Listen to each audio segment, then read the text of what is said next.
everybody! Welcome to the Jayda InStitches show. October is almost here, and October is my favorite month of the year. It's time for big sweaters and fingerless gloves. All of those autumn colors are at their richest.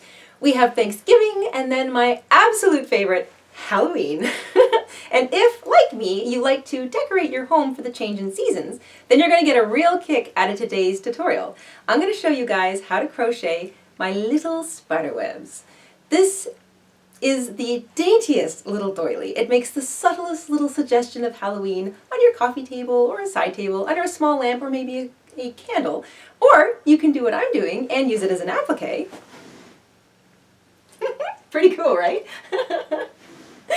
This is a crochet thread project. It's pretty quick and relatively simple, and if you've never done any filet crochet before, then you can consider this a fun little introduction, a circular one, into that particular style of crochet. But enough gabbing, let's grab our hooks, grab our crochet thread, head on over to the craft table, and we will spin ourselves up some spider webs.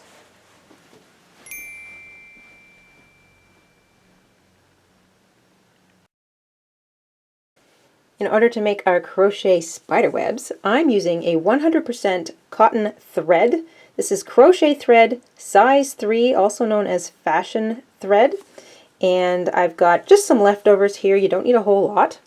You need a pair of scissors, a yarn needle, and I'm using a 3.75 millimeter hook or an F5. So that's the hook I'm using. Once you've got all that together, we can get started. We're going to begin with a slip knot.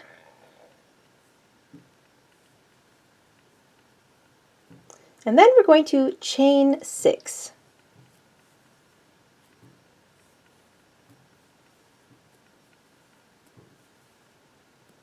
Try not to twist your chain, and join to the first chain you made with a slip stitch to make a ring. We're going to chain 4 to begin. This is row 1. Your chain 4 at the beginning of this row counts as a double crochet, chain 1. And into this ring you're going to work double crochet, chain 1 11 times. So double crochet, chain 1, you're going to do that 11 times, plus your chain 4, you'll have 12 double crochets and 12 chain 1 spaces all the way around. At the end of row 1, you should have 11 double crochets and chain 1s and 1 chain 4. That counts as a chain 1 and a double crochet. So you should have 12 posts and 12 chain 1 spaces. You're going to find the third chain of your chain 4 and slip stitch into that third chain, and that's the end of row 1. Row 2, we're going to chain 5.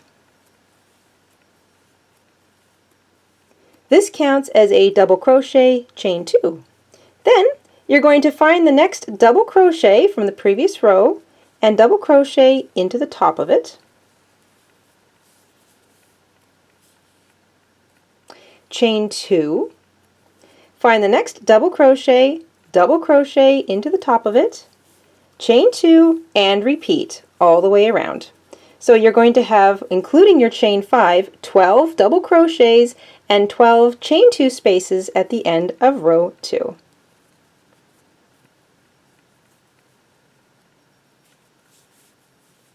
At the end of row 2, you'll have 12 double crochets and 12 chain 2 spaces. That includes your chain 5.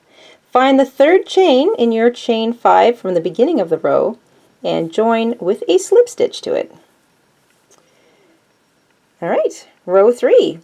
We're going to chain 6 to begin. And this counts as a double crochet, chain 3. Find the next double crochet and double crochet into the top of it.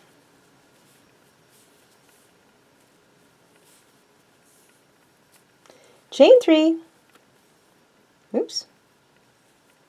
Find the next double crochet and double crochet into the top of it. And you're going to repeat that all the way around. Double crochet into every single double crochet. Make sure you've got 3 chains in between, and it's a bit fiddly working with crochet thread. So be patient, move at a nice slow pace, try not to crochet too tightly, And at the end of row 3, you'll still have 12 double crochets, and you'll have 12 chain 3 spaces. And I'll see you there. At the end of row 3, find the third of your chain 6, so the third chain in your chain 6, and join with a slip stitch to it. You should have 12 double crochets and 12 chain 3 spaces. Row 4, we're going to chain 7 to begin. This counts as a double crochet chain 4, and it's the same thing. Find the next double crochet into the top of it,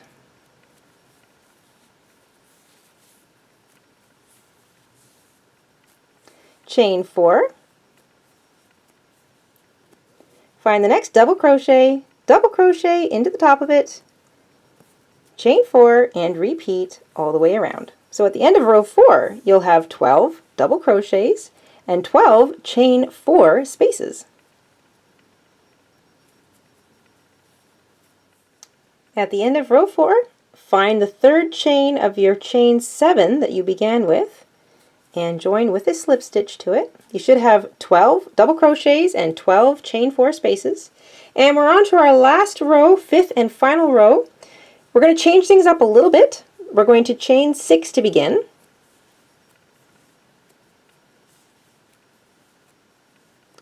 So 3 of these chains counts as a double crochet, but into the second and third chain from the hook, we're going to slip stitch. So slip stitch into the second chain and slip stitch into the third chain from the hook. And now you're going to chain 5. So our chain spaces in our 5th row have 5 chains in them. Find the next double crochet and double crochet into it.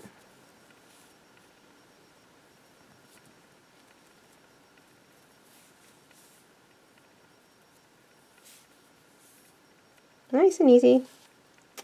And then we're going to add that little point again. So chain 3 and slip stitch into the second chain from the hook and into the third chain from the hook. And then chain your 5, which is your space for row 5. So 5 chains.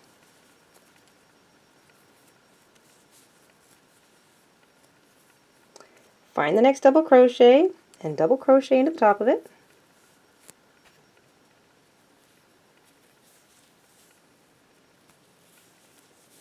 And then add that little point. So chain 3,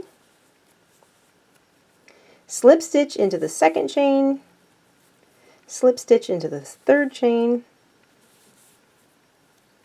and then chain your 5 for your spacers. So what you're getting is little tiny points up on top of the ends of all of your spiderweb main struts.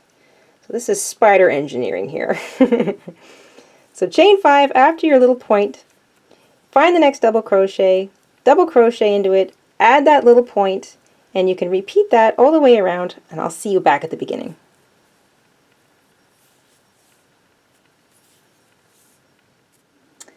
Once you've worked your last little point and chained 5, you're going to find the bottom of that first point. So find the very bottom of it. It should be at the top of the chain 3, but you want the bottom of the point. Slip your hook into it and slip stitch to join. And there is your little cobweb. You're going to snip your yarn. If you're using slippery yarn, so if your yarn has a bit of slip to it, then give yourself enough tail that you can weave it back and forth without it sort of unraveling on you. So I like to pick up the backs of some of my stitches with my yarn needle. So these are chains, because we don't really have a lot of solid stitches here. And I'm going to run my yarn, or my thread in this case, through the backs of some of those chains. And if you pull up on it, flip it over, you'll see that it won't really show through. So you don't want to pull it too tight. Every time you sort of pull it through some of the the backs of these chains. Make sure you pull up on your work just to sort of take out any of the tension you may have created. So I would go all the way down one strut and then turn over and weave it back the opposite way through the same little stitches going back up.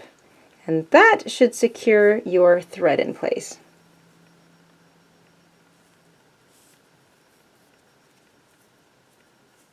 Once you've woven in your tail, and you just want to use this, let's say, as a pretty little doily, sort of a Halloween bit of decoration for your side table, then I recommend that you block it. So get it a bit damp, pin it down on a towel by pinning it at all 12 points with some pins and letting it dry, and stretch it out a bit because this does have quite a bit of stretch and you want to make it look as spider webby as possible. You can also add a little bit of spray starch to this while you're letting it dry, and that will help it keep its shape. And there you go, your very own dainty little spider web, without the icky sticky and the creepy crawly. I hope you enjoyed making this along with me this week, and if you'd like to help support our show by purchasing a written copy of this little doily, you'll find it in our Etsy shop. We'll put the link to our shop in the description box down below, and a big thank you to everyone who has popped in and done some shopping to support us here. We really appreciate it. And we will see you really soon on the Jayda InStitches show. Until then, stay safe, stay crafty, and have an awesome week. And we'll see you in October. Bye, everybody.